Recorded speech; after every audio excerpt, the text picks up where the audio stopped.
family perceive any Jewish Grace elevation. NBA YoungBoy's 4K Trey crew, as YoungBoy's right-hand man OG3 I'm tired, man. birthday. Now, this link-up alone raised a lot of eyebrows because many years earlier in 2020, there had been tension between NBA YoungBoy and J Prince Sr. after a group of young goons broke into YoungBoy's mansion in Houston and stole several items. Not long after this, those same items somehow ended up in J Prince Sr.'s possession. Sr. would post a video of himself on social media, positioning himself as somebody that was genuinely can't believe Trap actually dropped this documentary. He's brave. He's brave.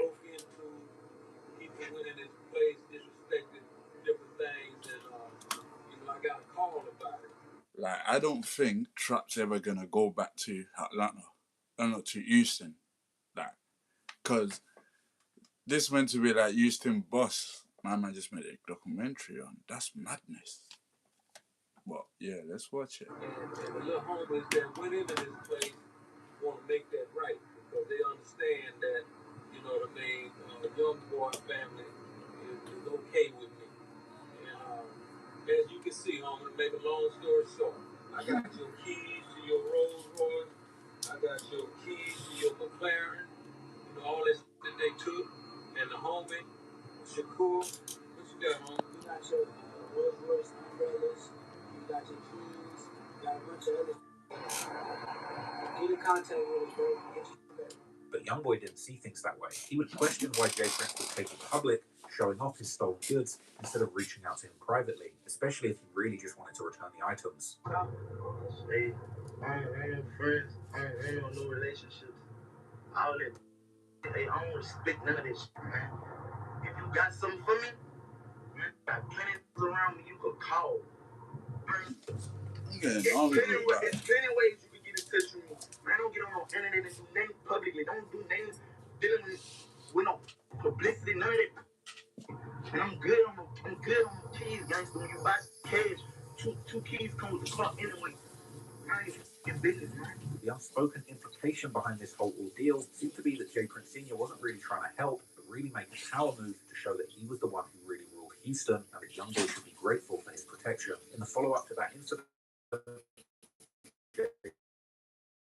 Senior would have some rough words for YoungBoy, still pointing out that he was apparently cool with YoungBoy's right-hand man, OG3. You took my time for weakness, but you're a dumb boy with limited thinking ability and disrespect. You're talking slick, acting like you and your brother went down when they let it be known you're mob tied. I talked to your brother. I believe every word he said about you doing because he's been solid with you. Known your brother for years and never witnessed no weakness.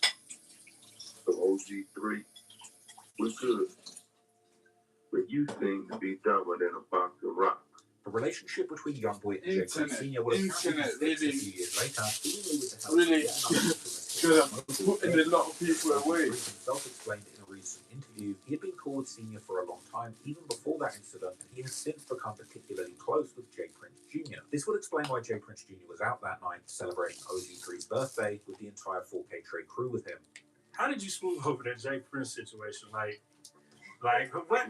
How did you? Like, I was like, this. He really went and smoothed that over. I mean, the J Prince situation. I'm being like, man, they really like on my side, like just on a personal note, that's really family. You know what I'm saying? The daddy and the son. You know what I'm saying? And I got closer to Junior through the daddy, so it's like me and Junior really like this now, and I was really with his dad at first. You know what I'm saying? Yeah. However, the birthday celebration would soon descend into chaos as a scuffle broke out between members of 4K Trey alongside J Prince Jr. and a Detroit rapper known as All-Star JR, real name Jeremy Ford. His child's mother would reportedly be dating J Prince Jr., this likely causing tension between the two, especially considering the embarrassing videos that were floating around showing them together. Right, man, he a cheater, y'all. Oh, that's my teammate. Oh. Hey, you are. Just process, man. I'm glad you left. I just clocked. Oh, I'm glad y'all had differences. Nah. So, I can't believe J Prince just literally let some next nigga's baby mother kiss his bloody arms, his muscles. Like, what the heck? That's super violation. I'm not clocked. That's why Trap is making this video, because the girl that's the girl's baby daddy that's kissing his arms basically he burned like 3 man. Like they try and J Prince and that tried to like beat him up. Like, you get me? So he burned like 2 of them, I think. It's like letting off shots. Pa, pa, pa, pa, pa, pa. It's crazy. And I think it took the strap off them while they're trying to beat him up. Imagine they trying to like J Prince people them trying to beat up this other guy. I forgot his name, but Trap said it though. I forgot his name. It was just all madness.